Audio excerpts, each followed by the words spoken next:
Bonjour, bienvenue sur ma chaîne YouTube.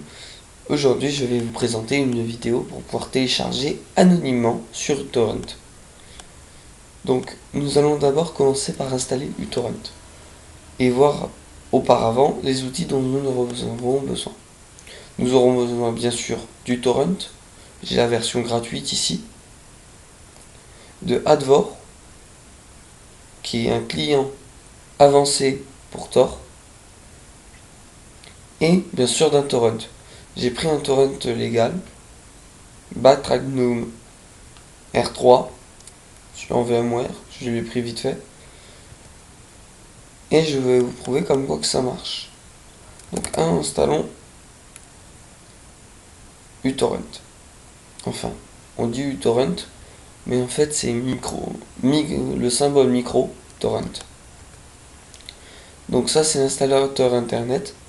Je le mettrai dans mon Dropbox, autant que ce logiciel, Advor. Et je vous mettrai bien sûr le lien des sites officiels comme je fais d'habitude. Pendant le temps que ça se charge et tout ça, je tenais aussi à signaler, comme quoi que, je sais pas si vous l'avez vu, si vous avez visité mon site, je mettrai aussi le lien dans la vidéo, mais j'ai totalement, avec un pote, refait l'interface, et nous avons décidé de faire des vidéos ensemble. Pour le moment c'est juste comme ça, peut-être que plus tard ça fera sur un partenariat ou sur un peu plus. Voilà. En tout cas, il a sa propre page. J'ai ma page. Et nous avons totalement réagencé tout le site en fait. Et il est bien sûr mieux qu'avant. Donc voilà, là on installe uTorrent de manière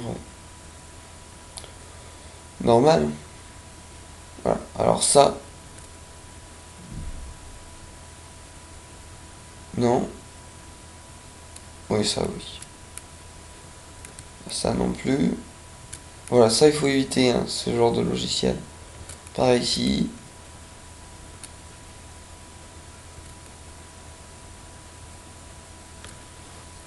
Voilà. Bon, l'installation du torrent est un peu particulière. Parce qu'il n'y a pas de barre en fait. Ça se fait quasi tout seul. Voilà. Normalement il devrait apparaître. Voilà. Ici. Bon, moi il y avait déjà quelque chose. Mais voilà, bon. Maintenant, je vais activer lui.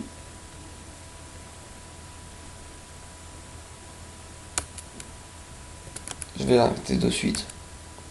Bah oui, étant donné que... Et nous allons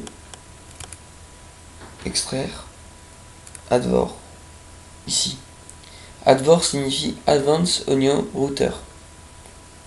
Il permet très simplement de configurer un serveur proxy Tor sur son ordi.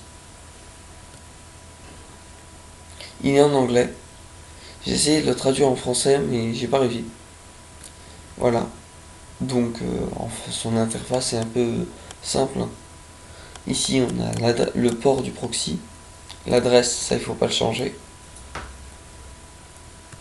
Là, on a le type de connexion. Il y a plein de trucs qui sont réglables. On peut obliger un processus. C'est ça qui est génial. On peut obliger un processus à passer dedans. Mais ça, on le verra plus tard. Car je ferai une vidéo dédiée à ce logiciel. Je connais pas toutes ses fonctionnalités. Enfin, quand je dis une vidéo dédiée, j'expliquerai un peu plus comment s'en servir. Donc là, c'est très simple. Voilà. On arrive, on clique sur Connect. Tout seul, il se connecte. Voilà. Par la même occasion, il change notre IP. Et on peut choisir aussi notre IP. Ce qui n'est pas possible avec Viala. Viala, on marque New IP et voilà. Avec celui-là, non, c'est possible. Enfin, peut-être qu'avec Viala c'est possible, mais je sais pas faire si c'est possible.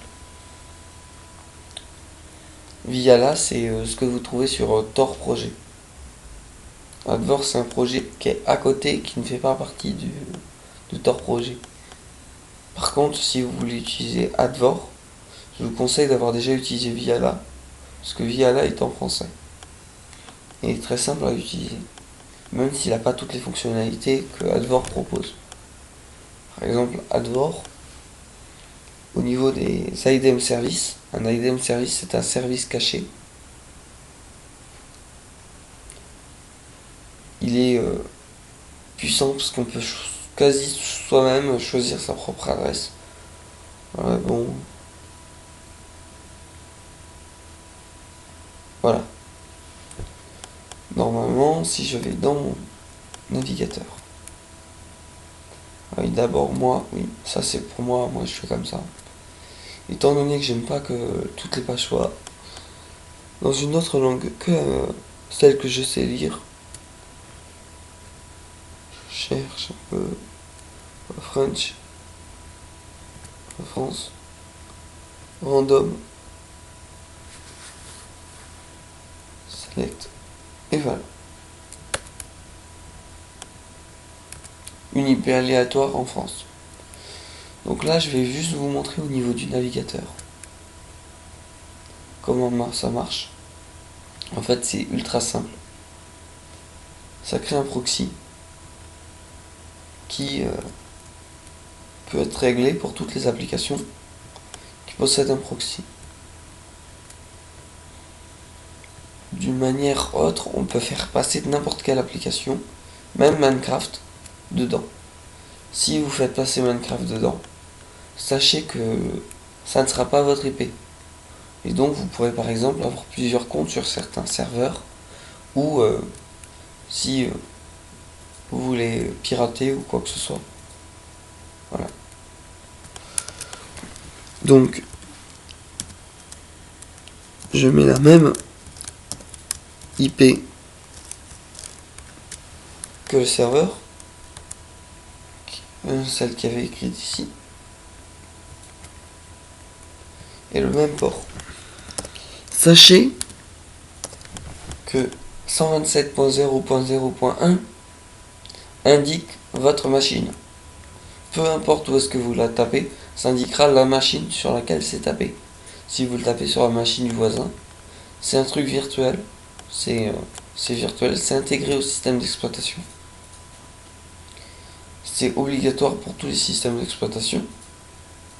C'est obligé de considérer votre machine. C'est localhost. Voilà. Je vais pas expliquer un peu plus parce que je peux pas expliquer un peu plus. Donc voilà, là j'ai appliqué. Donc normalement, si je me mets dans debug et que je vais ici et que je vais dans Google, voilà, recherche Google, ici, vous le voyez, il est apparu. Voilà.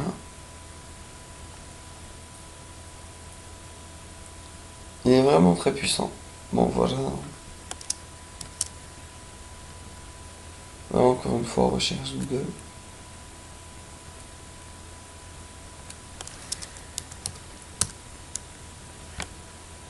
Voilà.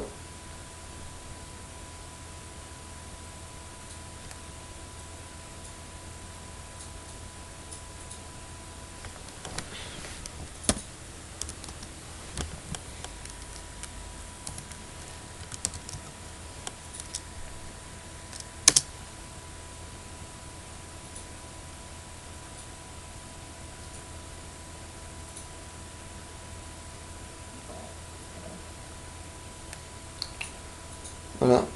Là, je vais aller sur le site de mon IP parce que j'ai pas envie de. J'ai envie de vous montrer ça vite fait. Voilà. Donc j'ai comme adresse IP celle-là. Je marque New Identity. J'actualise pour que la page change. Et automatiquement j'ai changé d'adresse IP. Bien sûr, c'est complètement intraçable. Si vous voulez, il y a plus d'infos. Je me suis localisé en France, donc normalement je devrais être localisé en France. Bon, voilà, langue FR. Zone géographique en Europe. Voilà, Asie centrale. Donc je sais même pas où est-ce qu'on est. FAI, ils savent pas lequel j'utilise. Vitesse de connexion indéterminée, tout bit de connexion indéterminée. En gros, ça c'est anonyme. Bien sûr, si je vous ai dit de mettre France, c'est parce que pour utiliser Advor avec Minecraft, il faut obligatoirement que l'adresse IP ne soit pas bloquée par Tor, par Minecraft, parce qu'il y a des adresses Tor qui sont bloquées par Minecraft. Parce que c'est pas moi qui ai eu cette idée en premier, donc là vous allez dans connexion, là il y a écrit serveur proxy, vous mettez stock 5, vous mettez 127.0.0.1, port toujours le même, 90 50, et là voilà, utiliser le proxy pour, voilà, il faut cocher, voilà, voilà, voilà, ça c'est pour la confidentialité en fait, il faut appliquer ça, et voilà, et maintenant si vous voyez, tac, voilà, je vais démarrer lui, ça va le faire bouger, voilà.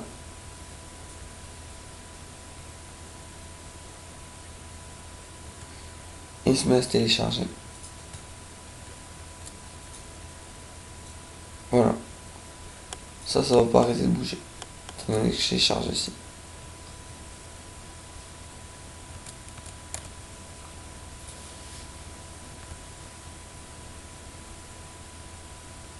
Là, je lui ai demandé qu'il m'affiche que ce qui se passe, que les notices, c'est-à-dire que là où est-ce qu'il va. Est-ce que ça s'ouvre, ça se ferme. Voilà. Donc voilà, ce tutoriel est fini. Il était un peu court. Si j'ai fait ce tutoriel, c'était pour m'excuser de ne pas en avoir fait depuis longtemps. Donc je vais arrêter ça. Vous voyez quand même ça va assez vite, hein. En tournant avec un logiciel qui télécharge derrière, plus ça, j'arrive à aller à 156 kilobits secondes. Ce qui est pas mal. Pour être totalement anonyme. Bon. Donc je compte bien faire le tutoriel pour VirtualBox que j'ai annoncé sur mon site. Ainsi continuer les vidéos avec BlackWest. Et surtout faire la vidéo que vous avez sûrement dû voir les préparations qui sont là. Voilà. Pour le hack. Donc je vous dis à bientôt. N'hésitez pas à mettre un petit pouce ou à aller voir la chaîne de BlackWest qui est pas mal. Bonne journée.